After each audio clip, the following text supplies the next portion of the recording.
सुप्रभात प्यारे बच्चों। आज हम पाठ 3 बस की यात्रा का अध्ययन करेंगे। इस पाठ के लेखक हरिशंकर परसाई जी हैं। हरिशंकर परसाई जी इस पाठ के माध्यम से आज की परिस्थितियों में परिवहन व्यवस्था पर कटाक्ष कर रहे हैं। बता रहे हैं कि वर्तमान में जो परिवहन परिस्थिति है वो कैसी है। तो प्रारंभ करते हैं पाठ 3 बस की यात्रा। इस पाठ में एक व्यक्ति है जो अपने गांव गया है। गांव से वह वापस अपने व्यवसाय की ओर, अपनी नौकरी पेशे की ओर, जहां वो काम करता है वहां की ओर वापस आने की कोशिश कर रहा है। वो योजना बनाता है कि वो शाम वाली बस से अपने घर की ओर वापस जाएगा, लेकिन रास्ते में उसे उस यात्रा के दौरान कई सारी समस्याओं का सामना करना पड़ता है और इसमें कई सारे हास्य व्यंग भी हैं। लेखक कह रहे हैं कि जो मुख्य किरदार था उन्होंने तय किए। हम 5 मित्रों ने तय किया कि शाम 4 बजे वाली बस से अपने घर वापस जाएंगे। लेखक कह रहे हैं उन 5 मित्रों ने तय किया कि शाम 4 बजे वाली बस से वे अपने घर वापस लौटेंगे। वो सब कहाँ थे? पन्ना।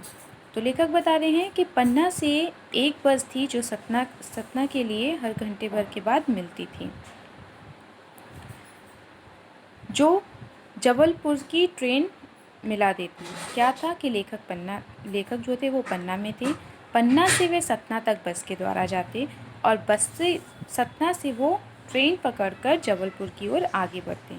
तो लेखक कह रहे हैं कि उनके गांव से जो बस मिलती वो 1 घंटे बाद मिलती, और यदि वो इस बस से जाते तो उनको वो ट्रेन मिल जाती जो उन्हें जबलपुर पहुंचा देती। लेखक ने पूरी योजना बनाई कि शाम को 4 बजे वाली बस से निकलेंगे तो हम समय से सतना पहुंच जाएंगे और सतना से हम अपनी ट्रेन पकड़कर जबलपुर भी पहुंच जाएंगे और सुबह समय से घर पहुंच जाएंगे। आगे लेखक कह रहे हैं कि हम में से 2 को सुबह काम पर जाना था। लेखक कह रहे हैं जो व्यक्ति थे, 5 दोस्त थे, उसमें से 2 को सुबह ही सुबह काम पर जाना था और काम पर जाकर अपनी उपस्थिति, अपनी हाजिरी लगानी थी। इसलिए सभी इस बात पर तैयार हो गए कि ठीक है, ये वाला तरीका जो है वो सही है, हम समय अनुसार अपने अपने घर पहुंच जाएंगे। जब इन लोगों ने ये तय किया कि शाम वाली बस से जाएंगे तो गांव में जो लोग रहते थे उन्होंने सलाह दी, उन्होंने समझाया कि जो व्यक्ति बहुत समझदार होते हैं वो इस शाम वाली बस से सफ़र नहीं करते। तो ये लोग तो वहाँ पर नए थे, कुछ समय के लिए आए थे, तो ये इस बात को नहीं समझ पाए कि ऐसा क्यों है कि शाम वाली बस से सफ़र नहीं करना चाहिए। उन्होंने पूछा, क्या रास्ते में डाकू मिलते हैं? तो फिर गांव के लोगों ने बताया कि रास्ते में डाकू तो नहीं मिलते, लेकिन बस स्वयं ही डाकिन है। डाकिन है मतलब बस स्वयं ही डाकिन है मतलब कि जो स्वयं ही डाकू के समान इंसान को हर लेती है, उसके जीवन को हर लेती है। अब आप इस फोटो में इस बस की कंडीशन देख रहे हैं, अर्थात लेखक बताना चाह रहा है कि बस स्वयं डाकिन इसलिए थी क्योंकि बस की जो दशा थी वो बहुत ही खराब थी। आगे लेखक बता रहे हैं कि बस को देखा तो श्रद्धा उमड़ पड़ी। जैसे ही उनके सामने बस आई, बस को देखकर लेखक के मन में श्रद्धा उमड़ गई, आदर और सम्मान जागृत हो गया। क्यों हुआ? क्योंकि बस देखने में इतनी पुरानी थी, इतनी खटारा थी, उन्हें ऐसा लगा जैसे कोई बहुत ही बुजुर्ग व्यक्ति उनके सामने आ रहा है। बच्चों याद रखना है, यहाँ पर मानवीकरण अलंकार भी है, क्योंकि यहाँ पर बस को एक वृद्ध, बहुत ही बूढ़ी महिला का रूप दिया है, रूपक अलंकार है।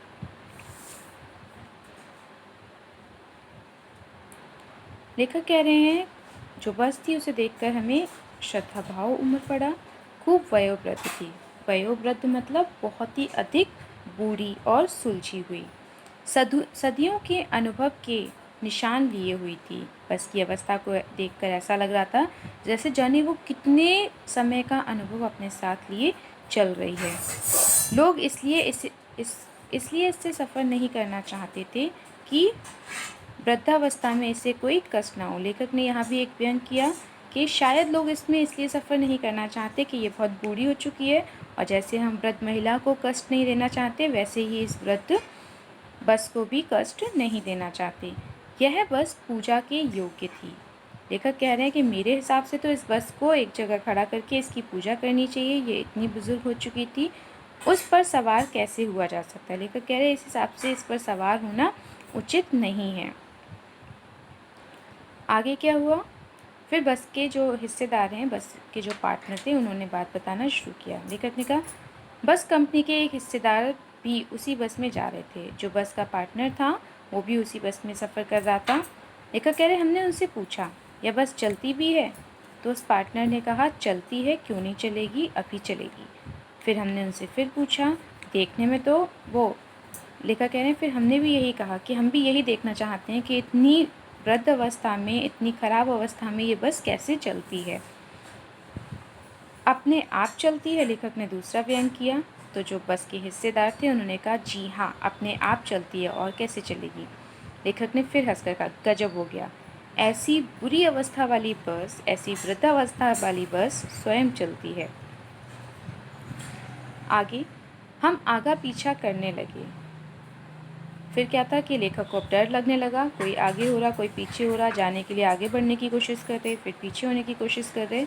फिर उनके जो एक मित्र थे उन्होंने कहा कि डरो मत, बस जो है वो बहुत अनुभवी है, मतलब अपने जीवन के कई सारे अनुभव को लेकर चल रही है, किसी प्रकार की नई नवेली बसों से ज़्यादा विश्वसनीय है। अर्थात बस ने अपने जीवन के बहुत अधिक समय को इसी यात्रा के दौरान पूर्ण किया है, तो हम इस बस पर विश्वास कर सकते हैं। नई बसों पर उतना विश्वास नहीं कर सकते, तो नई बसों से ज़्यादा विश्वास हम इस पुरानी बस पर कर सकते हैं। उनके डॉक्टर मित्र ने एक और व्यंग किया कि ये हमें बेटों की तरह प्यार से गोद में लेकर चलेगी, क्योंकि ये अनुभवी है, वृद्ध अवस्था में है, तो ये हमें बेटों के समान अपनी गोद में लेकर ये सफ़र पूर्ण कराएगी।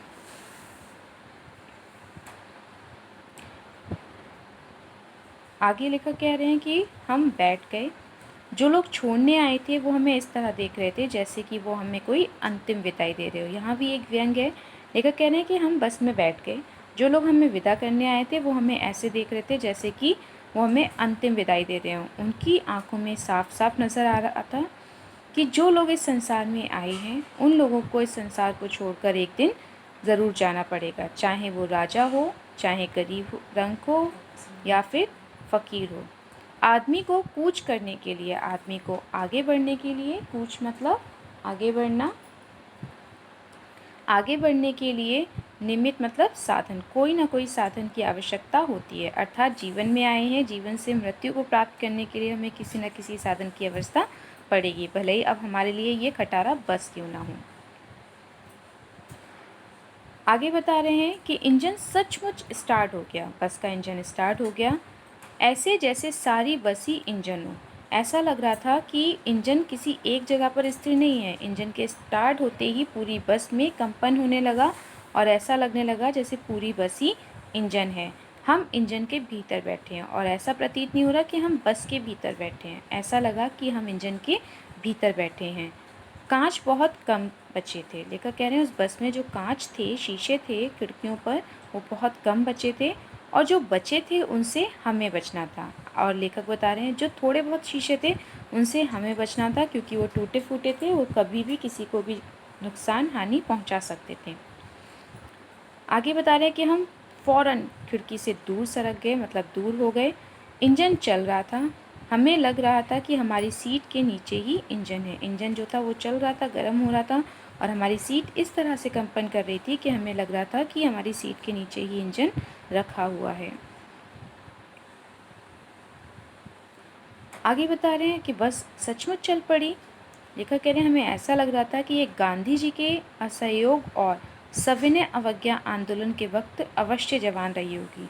लेखक कह रहे हैं कि अगर हम इस बस का अनुमान लगाएं तो ऐसा लग रहा था कि गांधी जी का जब असहयोग आंदोलन चल रहा था, सविनय अवज्ञा आंदोलन चल रहा था, उस समय पर ये बस एक युवा अवस्था में रही होगी और इसने भी गांधी जी के साथ मिलकर उन आंदोलनों में हिस्सेदारी की होगी, अपनी भागीदारी पूरी की होगी।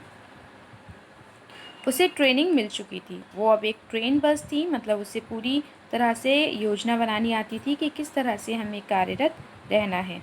हर हिस्सा दूसरे हिस्से से असहयोग कर रहा था। असहयोग मतलब सहयोग ना करना। तो बस का हर एक हिस्सा दूसरे हिस्से को सहयोग ना करने वाली भावना से था। पूरी बस सविनय अवज्ञा आंदोलन के दौर से गुजर रही थी। यहाँ पर ऐसा क्यों था? जो असहयोग आंदोलन क्या था कि जब हम किसी को नुकसान नहीं पहुंचा रहे थे लेकिन किसी का सहयोग ना करके हम अपनी बात को मनवाने के लिए प्रयास भी कर रहे थे। सविनय अवज्ञा आंदोलन क्या था कि विनम्रता के साथ हम दूसरे चीज़ों को, दूसरे देश की चीज़ों को, दूसरे राष्ट्र की चीज़ों को ना अपनाएं और अपनी चीज़ों को अपनाकर अपने देश को आगे बढ़ाएं। तो इस तरह से ये बस भी अपने सभी पुरुषों के साथ सविनय अवज्ञा आंदोलन के दौर से गुजर रही थी। सीट जो थी वो बस की बॉडी से असहयोग कर रही थी। कभी लगता था सीट बॉडी को छोड़कर आगे निकल जाएगी, कभी लगता कि सीट को छोड़कर बॉडी आगे भाग जाएगी। दोनों एक दूसरे से सहयोग कर रहे थे। आपने देखा होगा बस में जब सीट टूटी होती है तो जैसे ही तेज गति होती है या कोई ब्रेकर आता है तो बस की सीट आगे पीछे खिसक जाती है। तो लेखक कह रहे हैं कि सीट और बस का असहयोग चल रहा था बॉडी का। कभी सीट आगे खिसक जा रही थी और कभी ऐसा लग रहा था कि बॉडी उसका सहयोग नहीं कर रही है। 8-10 मील चलने पर सारे भेदभाव मिट गए। लेखक कह रहे हैं कि जब हम 8-10 मील आगे बढ़ लिए तो फिर हमारा ये सारा जो भेदभाव था, जो इनका भेदभाव था, वो समाप्त हो गया और हम भी इस बात को अच्छे से समझ गए कि हम सीट पर बैठे हैं और हम भी इस बात को नहीं समझ पा रहे थे कि हम सीट पर बैठे हैं या सीट हम पर बैठी हुई है। अचानक से बस रुक गई। मालूम हुआ कि पेट्रोल की टंकी में एक छेद हो गया है। ड्राइवर ने क्या किया, बाल्टी लाए। होता है ना, आपने देखा होगा अगर कोई लोकल यात्रा की होगी तो बस की हालत बहुत ख़राब हो चुकी होती है। कभी उसका ब्रेक ख़राब होता है, कभी इंजन ख़राब होता है, कभी पेट्रोल की टंकी टूट जाती है। तो बस के कंडक्टर और ड्राइवर को पता होता है कि उस समय पर उसे कौन सी योजना बनानी है। तो आगे बता रहे हैं कि अचानक से बस रुक गई। बस रुकी तो कारण पता चला कि पेट्रोल की टंकी में छेद हो गया है। ड्राइवर ने जल्दी से बाल्टी निकाली, बाल्टी में पेट्रोल निकाल लिया। पेट्रोल को निकालकर उसके बगल में रख लिया और जो पेट्रोल का पाइप होता है जो इंजन में पेट्रोल पहुंचाता है उसको बाल्टी के अंदर डाल दिया। इस तरह से उन्होंने आगे जो इस समस्या का समाधान था वो पूरा कर लिया और समस्या समाप्त हो गई।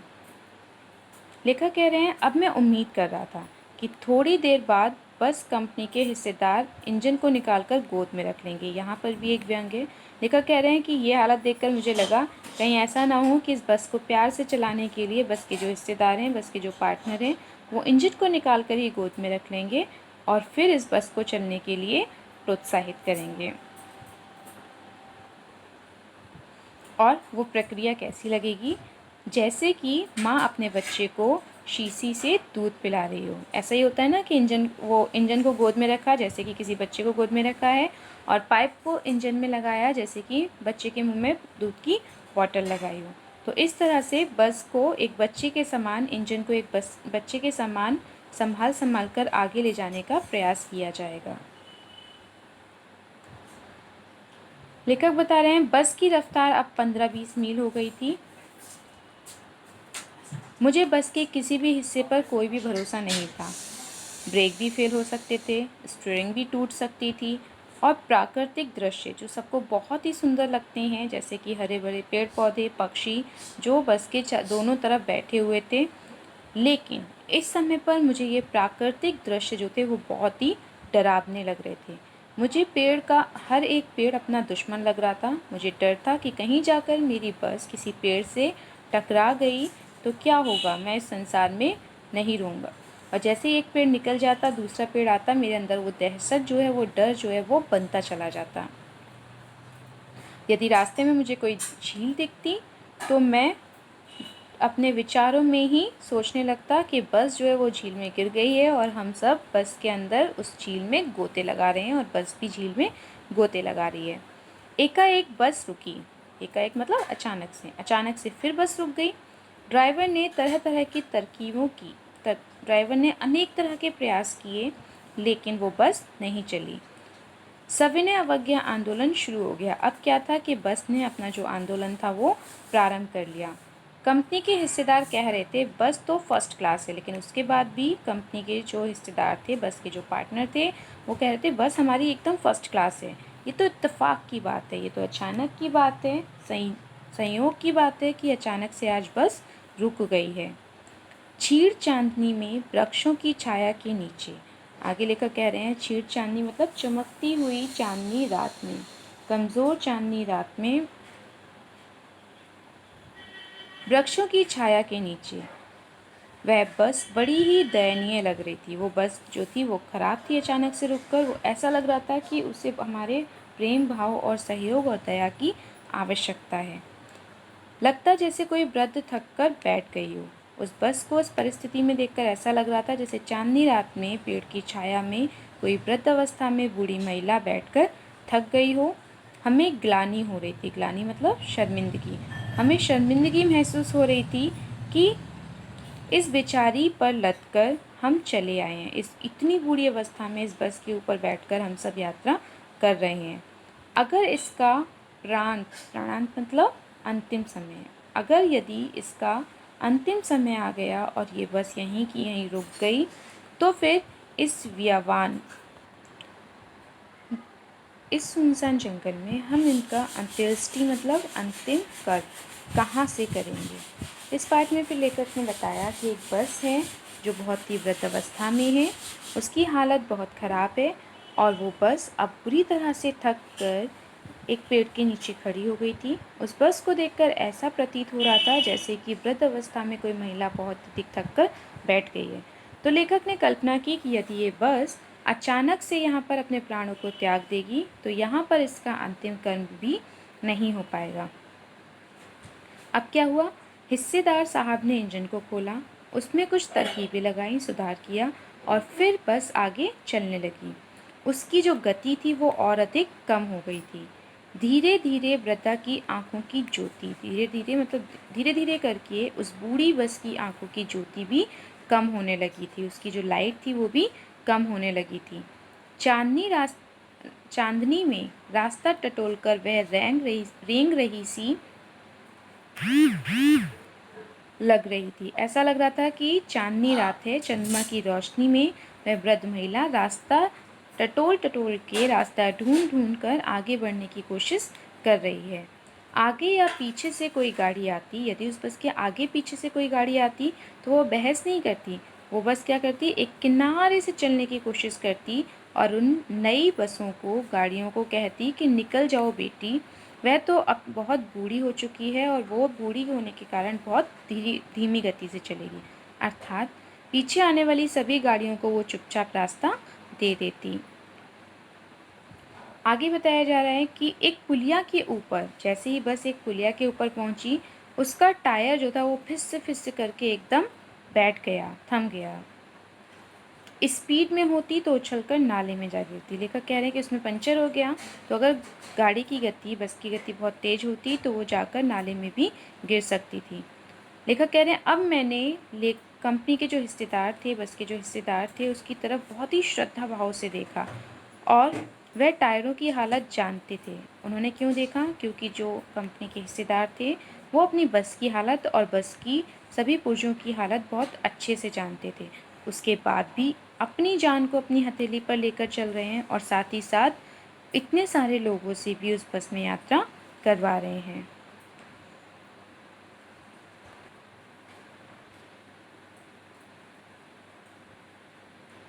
उत्सव की ऐसी भावना दुर्लभ है। उत्सव मतलब त्याग।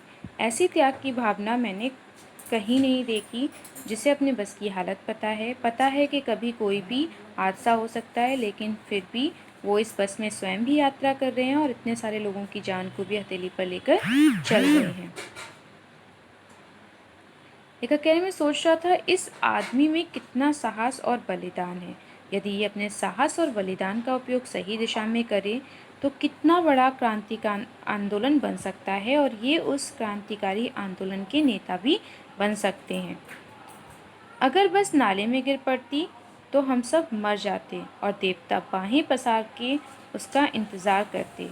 लेखक कह रहे हैं यहाँ पर भी एक व्यंग है कि अगर बस नाले में गिर जाती तो हम सब मर जाते और मरने के बाद ऊपर स्वर्ग में देवता हाथ पसार कर उनका इंतज़ार कर रहे होते और कहते, वह महान आदमी आ गया जिसने एक टायर के लिए प्राण दे दिए। ये बहुत बड़ा व्यंग है कि उस हिस्सेदार को, उस बस के पार्टनर को पता था बस की दुर्गति हो चुकी है, इसमें यात्रा करना ठीक नहीं है, फिर भी वह स्वयं भी यात्रा कर रहा है और इतने सारे यात्रियों के जीवन को भी कष्ट में डालने का प्रयास कर रहा है।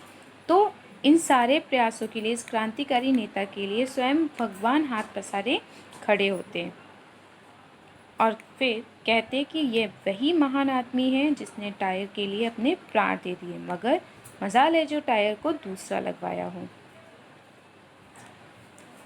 लेखक बता रहे हैं दूसरा घिसा टायर लगातार, एक और टायर ड्राइवर और कंडक्टर के पास बस में रखा हुआ था, वो भी घिस चुका था। उस टायर को लगाने पर बस चलने लगी। लेखक कह रहे हैं अब हमने वक्त पर पन्ना पहुंचने की उम्मीद थी उससे पूरी तरह छोड़ दिया था। अब सिर्फ हमें ये उम्मीद थी कि हम समय पर पहुंचे या ना पहुंचे इसकी आवश्यकता नहीं है, बस हम अपने घर सही सलामत पहुंच जाएं। इस बस को देखकर तो ऐसा लग रहा है पन्ना का क्या, ये हमें कहीं भी सुरक्षित छोड़ दे तो सही है, लेकिन हमें ये सुरक्षित छोड़ देगी इसकी कोई भी उम्मीद नहीं है।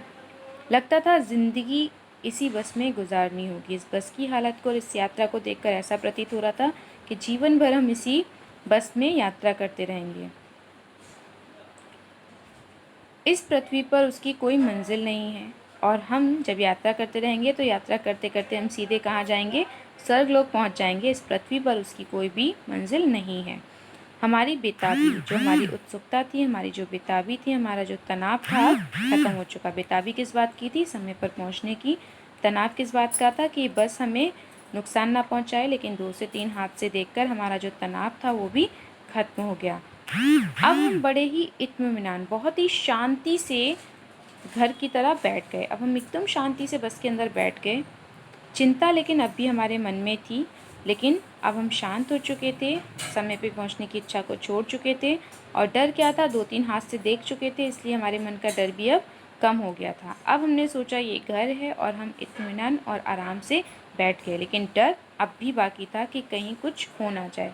और फिर हम सब ने अपना समय व्यतीत करने के लिए क्या किया, हंसी मजाक चालू कर दिया।